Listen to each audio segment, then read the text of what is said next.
Welcome to BVSc maker. दोस्तों आज है 6 अगस्त 2021 और 6 अगस्त 2021 से बिहार करंट अफेयर्स और साथ ही राष्ट्रीय और अंतर्राष्ट्रीय घटनाओं सहित करंट अफेयर्स के जितने भी प्रश्न बनेंगे वो सभी मैं आपको इस वीडियो में बताऊंगा। लेकिन उससे पहले जो पिछले वीडियो मैंने आपसे प्रश्न पूछा था उसे यहाँ पर देख लेते हैं।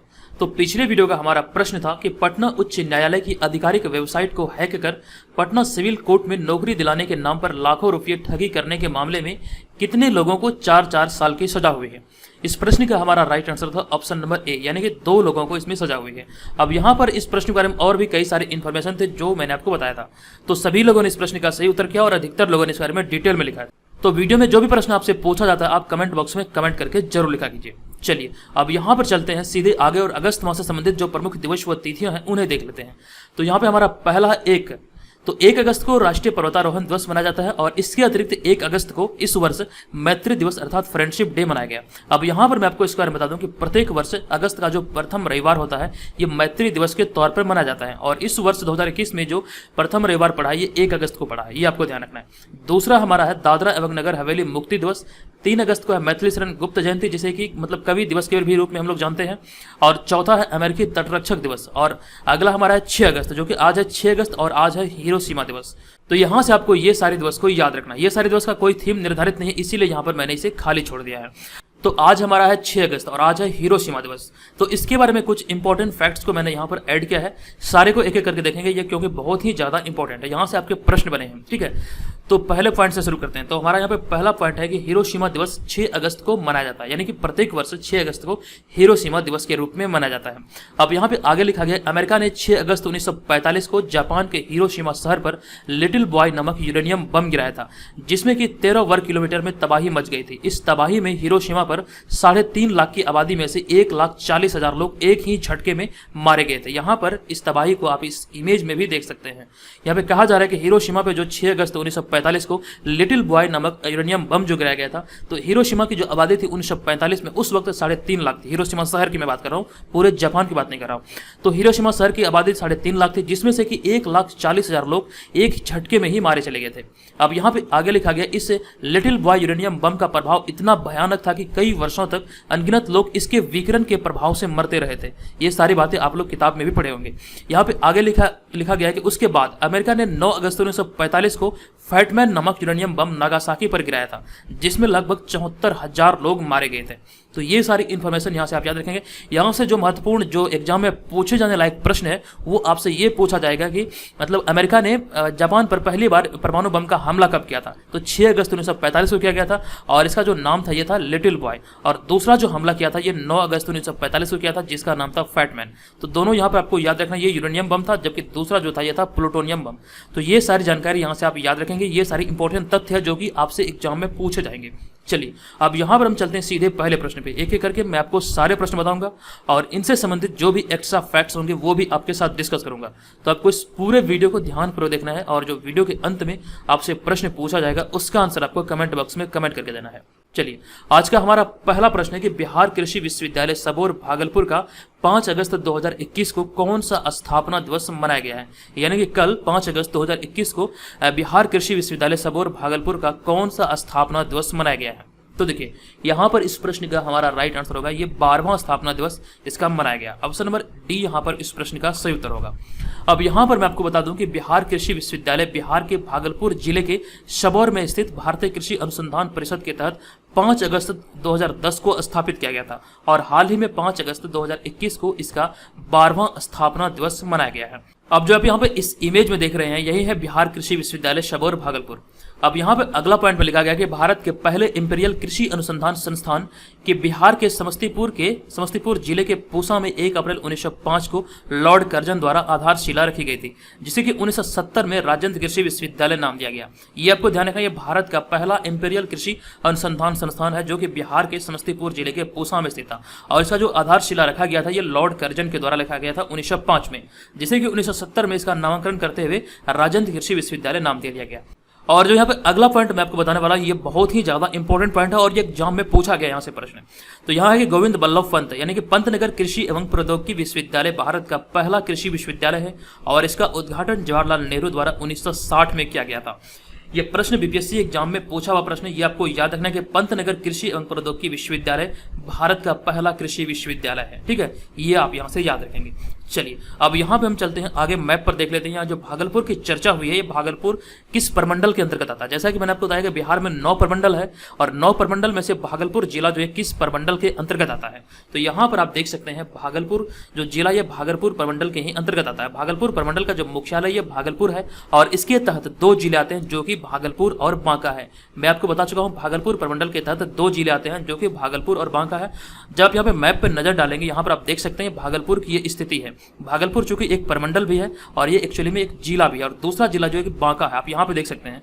तो ये भागलपुर प्रमंडल के अंतर्गत ये दोनों जिले आते हैं। ठीक है, चलिए यहाँ पर चलते अगले प्रश्न पे। हमारा अगला दूसरा प्रश्न है, हाल ही में जारी सरकारी आंकड़े के अनुसार विगत 5 वर्षों में बिहार में कितना नेत्रदान किया गया है। इस प्रश्न का हमारा सही उत्तर होगा ऑप्शन नंबर बी, यानी कि 424 नेत्रदान किया गया है विगत 5 वर्षों में। अब यहाँ पे कुछ ऐसे पॉइंट है जो कि आपको याद रखना चाहिए, तो इसके बारे में हम लोग यहाँ पे डिटेल में देख लेते हैं। तो हाल ही में केंद्रीय स्वास्थ्य और परिवार कल्याण राज्य मंत्री डॉक्टर भारती प्रवीण पवार के अनुसार विगत 5 वर्षों यानी कि 2016-17 से लेकर के 2020-21 के दौरान बिहार में दानदाताओं से 424 नेत्र या कॉर्निया प्राप्त हुए हैं। यहाँ पे प्राप्त छूट गया, प्राप्त हुए हैं, और 380 प्रत्यारोपित किया गया, यानी कि 424 में से 380 का सफल ट्रांसप्लांट किया गया है। ये आप यहाँ से ध्यान रखिएगा। अब यहाँ पर आगे अगला पॉइंट में लिखा गया है कि जबकि इसी अवधि में पूरे देश में 2,90,646 दानदाताओं ने नेत्र या फिर कॉर्निया का दान किया, जिसमें से कि 1,31,636 का प्रत्यारोपण किया गया। 2,90,646 में से 1,31,636 का सफल प्रत्यारोपण किया गया है। अब यहाँ पे अगला और सबसे इंपॉर्टेंट पॉइंट है कि विगत 5 वर्षों में सर्वाधिक नेत्रदान तमिलनाडु में जो कि 47,560 और गुजरात में 33,716 और महाराष्ट्र में 30,405 नेत्रदान किया गया है, जबकि तमिलनाडु में 19,701, महाराष्ट्र में 14,554 और फिर गुजरात में 7,654 कॉर्निया प्रत्यारोपित किया गया, यानी कि ट्रांसप्लांट किया गया। और ये सफल ट्रांसप्लांट का मतलब ये डेटा है। तो ये सारी चीज़ों को यहाँ से आप याद रखेंगे। हालांकि आपको यहाँ से बिहार वाला याद रखना और जो टॉप 3 है वो आपको याद रखना है। ठीक है, चलिए अब यहाँ पे चलते हैं अगले प्रश्न पे। हमारा अगला प्रश्न है कि हाल ही के घोषणा के अनुसार बिहार के हर पंचायत में कब तक आरटीपीएस काउंटर खोला जाएगा। ये घोषणा अभी हाल ही में किया गया है।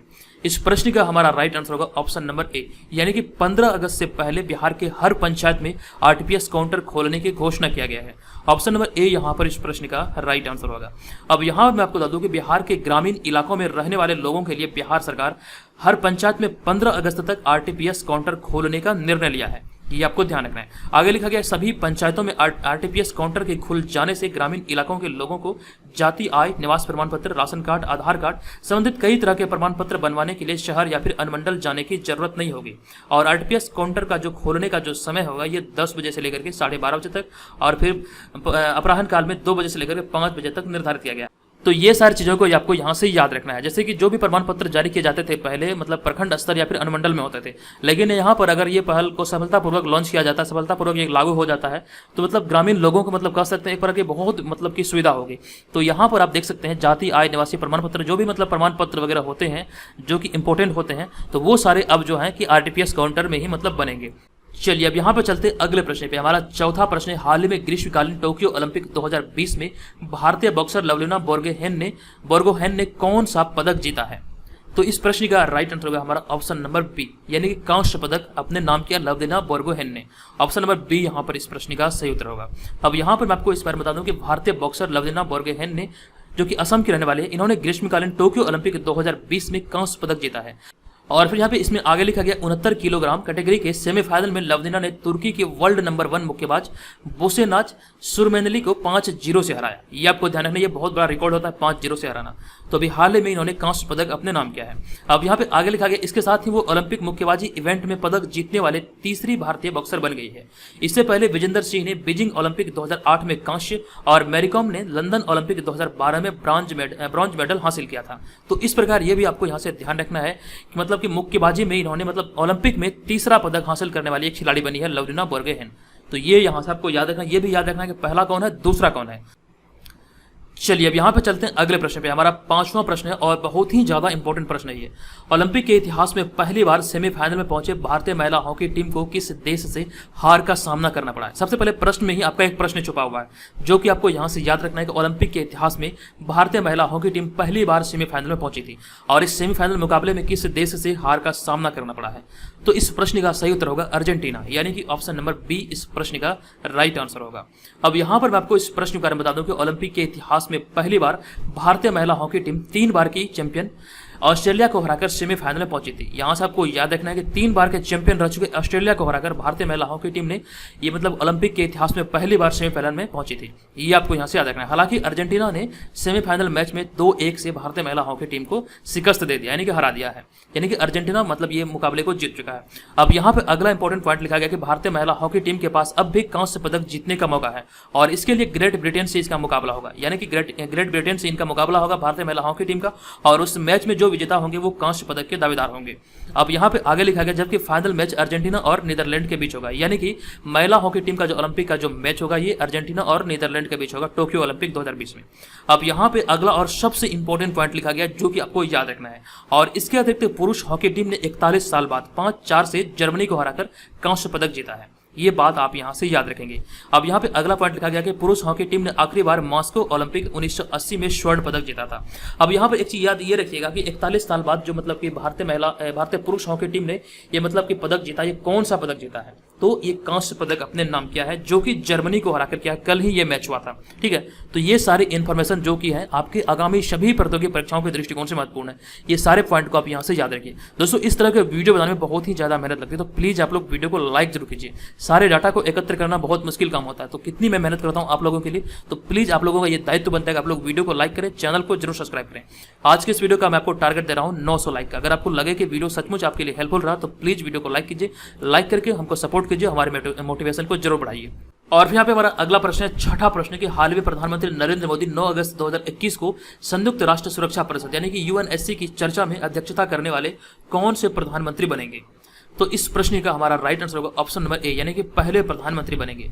अब यहाँ पे मैं आपको इस प्रश्न के बारे में विस्तार से बता दूं कि भारत इस वर्ष अगस्त 2021 के लिए संयुक्त राष्ट्र सुरक्षा परिषद यानी कि यूएनएससी की अध्यक्षता कर रहा है और प्रधानमंत्री नरेंद्र मोदी 9 अगस्त 2021 को संयुक्त राष्ट्र सुरक्षा परिषद यानी कि यूएनएससी की बहस की वर्चुअली अध्यक्षता करेंगे और ऐसा करने वाले वो पहले प्रधानमंत्री होंगे, पहले भारतीय प्रधानमंत्री होंगे। ये आपको यहाँ पे ध्यान रखना है और इस बैठक में समुद्री सुरक्षा के मुद्दे पर बहस होगी। अब यहाँ पे आगे लिखा गया कि हाल ही में भारत ने 1 जनवरी 2021 को यूएनएससी अर्थात संयुक्त राष्ट्र सुरक्षा परिषद के गैर स्थायी सदस्य के रूप में अपना 2 साल का मतलब कार्यकाल पुनः शुरू किया है। यह यूएनएससी में एक गैर स्थायी सदस्य के रूप में भारत का 7वां कार्यकाल है। यह भी आपको यहाँ से ध्यान रखना है। यूएनएससी यानी कि संयुक्त राष्ट्र सुरक्षा परिषद में यह भारत का 7वां कार्यकाल है जो कि 1 जनवरी 2021 से शुरू हुआ है। अब यहाँ पे जो याद रखने लायक चीज है वो ये है कि मतलब यूएनएससी की मतलब कि कह सकते हैं अध्यक्षता करने वाले और इसको संबोधित करने वाले पहले मतलब कि प्रधानमंत्री बने, पहले भारतीय प्रधानमंत्री बने नरेंद्र मोदी। अब चलते हैं यहाँ पर अगले प्रश्न पे। हमारा अगला प्रश्न है 7वां प्रश्न कि राष्ट्रीय अपराध रिकॉर्ड ब्यूरो यानी कि नेशनल क्राइम रिकॉर्ड्स ब्यूरो के आंकड़े के अनुसार 2016 से 2019 तक बेरोजगारी के कारण आत्महत्या करने के मामले में कितने प्रतिशत की वृद्धि हुई है। इस प्रश्न का हमारा राइट आंसर होगा 24% की वृद्धि हुई है 2016 से लेकर के 2019 तक। ऑप्शन नंबर डी यहाँ पर इस प्रश्न का सही उत्तर होगा। अब यहाँ पर इस बारे में जानते हैं कि हाल ही में जारी राष्ट्रीय अपराध रिकॉर्ड ब्यूरो यानी कि नेशनल क्राइम रिकॉर्ड ब्यूरो के आंकड़े के अनुसार 2016 से 2019 तक बेरोजगारी के कारण आत्महत्या करने के मामले में 24% की वृद्धि हुई है और इस रिपोर्ट के अनुसार 2016 में 2298 लोगों तथा 2019 में 2851 लोगों ने बेरोजगारी के कारण आत्महत्या की थी। ये आंकड़े भी आप यहां से याद रखेंगे। 24% की वृद्धि हुई जिसमें कि 2016 में 2298 लोगों ने आत्महत्या किया था जबकि 2019 में ये आंकड़े बढ़कर 2851 हो गया था। ये बात यहां से याद रखना है आपको। अब यहाँ पे अगला पॉइंट पे लिखा गया है, सबसे इंपॉर्टेंट पॉइंट ये है कि कर्नाटक में 2019 में मतलब बेरोजगारी के कारण सबसे ज्यादा आत्महत्या 553 आत्महत्या हुई थी। उसके बाद क्रमशः महाराष्ट्र में 452 और तमिलनाडु में 251 आत्महत्या हुई थी। तो ये सारे इंपॉर्टेंट फैक्ट्स है जो कि आंकड़े वाले होते हैं, खास करके ये सारे प्रश्न आपके स्टेट पीसीएस एग्जाम में पूछे जाते हैं। चलिए यहाँ पे चलते हैं अगले प्रश्न पे। हमारा अगला प्रश्न है 8वां प्रश्न कि हाल ही में पिंगली वेंकैया की जयंती मनाई गई है। वो निम्नलिखित में से कौन थे? पिंगली वेंकैया शायद आप लोग ये नाम से वाकई मतलब परिचित होंगे। तो देखिए यहाँ पर इस प्रश्न का जो राइट आंसर होगा ये होगा हमारा ऑप्शन नंबर डी, यानी कि राष्ट्रीय ध्वज तिरंगे के वास्तुकार थे पिंगली वेंकैया। अब यहाँ पर मैं आपको इस प्रश्न का बता दूं कि हाल ही में 2 अगस्त को पिंगली वेंकैया की जयंती मनाई गई है। यह उनकी 145वीं वर्षगांठ थी। आप जो यहाँ पर इस इमेज में देख रहे हैं यही है पिंगली वेंकैया, और इनका जन्म 1876 में आंध्र प्रदेश में एक तेलुगु ब्राह्मण परिवार में हुआ था, और वे भारतीय राष्ट्रीय ध्वज के डिजाइन के वास्तुकार हैं। अब यहाँ पे आगे लिखा गया अगला पॉइंट कि 22 जुलाई 1947 को संविधान सभा ने स्वतंत्र भारतीय राष्ट्रीय ध्वज के रूप में पिंगली वेंकैया के डिजाइन को अपनाया था, और इस प्रकार उन्हें भारतीय तिरंगे के डिजाइन के रूप में मतलब कि श्रेय दिया जाता है, डिजाइनर के रूप में इन्हें श्रेय दिया जाता है। यानी कि कहने का तात्पर्य यह है कि भारतीय ध्वज का जो डिजाइन किया गया है, जो डिजाइनर है ये पिंगली वेंकैया है, जो कि आंध्र प्रदेश के रहने वाले थे। ठीक है, अभी हाल ही में 2 अगस्त को इनका 145वीं जयंती मनाया गया है। दोस्तों इस श्रृंखला के सभी के लिए आप हमारे पेड ग्रुप को जरूर ज्वाइन करें। पेड ग्रुप के बारे में कंप्लीट इन्फॉर्मेशन यहाँ पे लिखी गई है। अगर आप घर बैठे 67वीं बीपीएससी प्राइमरी परीक्षा या फिर बीपीएससी सीडीपीओ इन दोनों परीक्षाओं की तैयारी में लगे तो यहाँ से आप अपनी तैयारी को बेहतर कर सकते हैं। आपको यहाँ पर जो स्क्रीन पर जितनी सारी चीजें लिखी हुई दिख रही है ये सारे आपको पेड ग्रुप में उपलब्ध कराया जाएगा, जो कि आपके बिहार में बीपीएससी और सीडीपीओ सहित जितनी परीक्षाएं आयोजित होती है सभी के लिए बहुत ही ज्यादा इंपॉर्टेंट सिद्ध हो सकता है। आपको डेमो पीडीएफ के लिए यहाँ पर इस व्हाट्सअप नंबर पर pre21 लिख के मैसेज करना है, आपको डेमो पीडीएफ मिलेगा। उसके बाद आप निर्धारित करेंगे आपको इसे ज्वाइन करना या फिर नहीं, और इसका जो फी है ये यहाँ पे देख सकते हैं, ये 1 ईयर की वैलिडिटी के साथ होगा, और बहुत सारे लोग इसे ज्वाइन कर चुके हैं, तो आप भी इसे ज्वाइन करके अपनी तैयारी को बेहतर दिशा दे सकते हैं।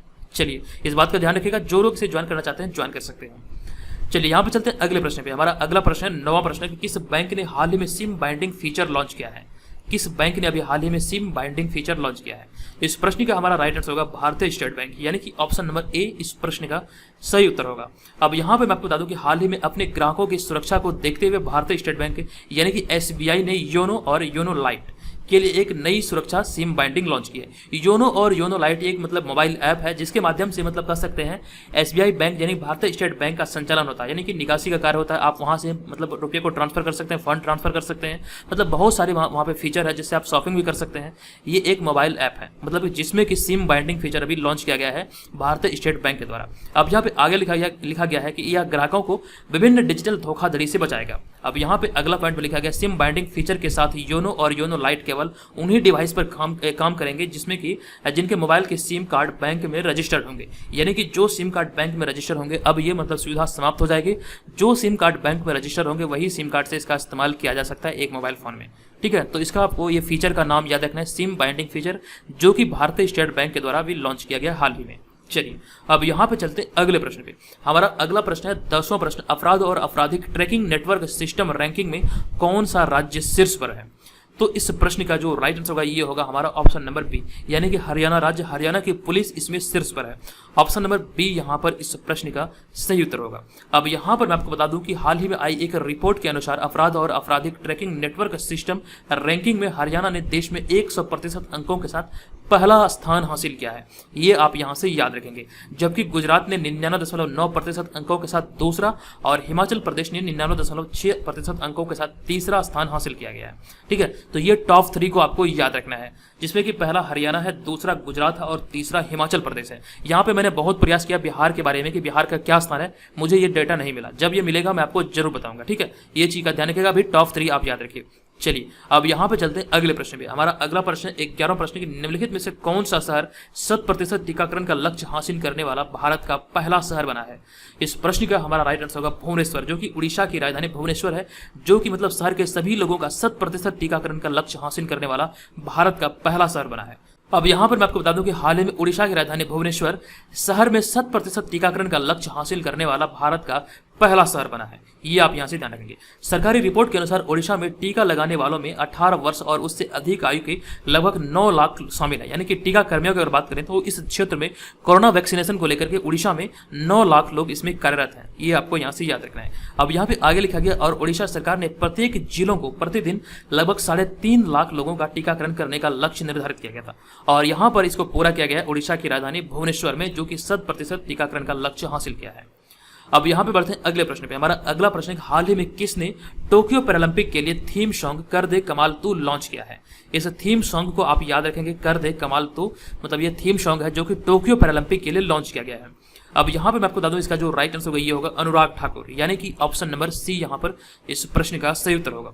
इस वर्ष टोक्यो ओलंपिक खेलों के बाद टोक्यो पैरालंपिक खेल का आयोजन 24 अगस्त से लेकर के 5 सितंबर 2021 तक होगा। यहाँ पर मैं आपको एक बात बता दूं कि टोक्यो ओलंपिक खेल का जो आयोजन हो रहा है ये 23 जुलाई से लेकर के 8 अगस्त 2021 तक होगा। और वहीं पर अगर हम टोक्यो पैरालंपिक की बात करें तो टोक्यो पैरालंपिक जो होगा ये 24 अगस्त से शुरू होगा, जो कि 5 सितंबर तक चलेगा।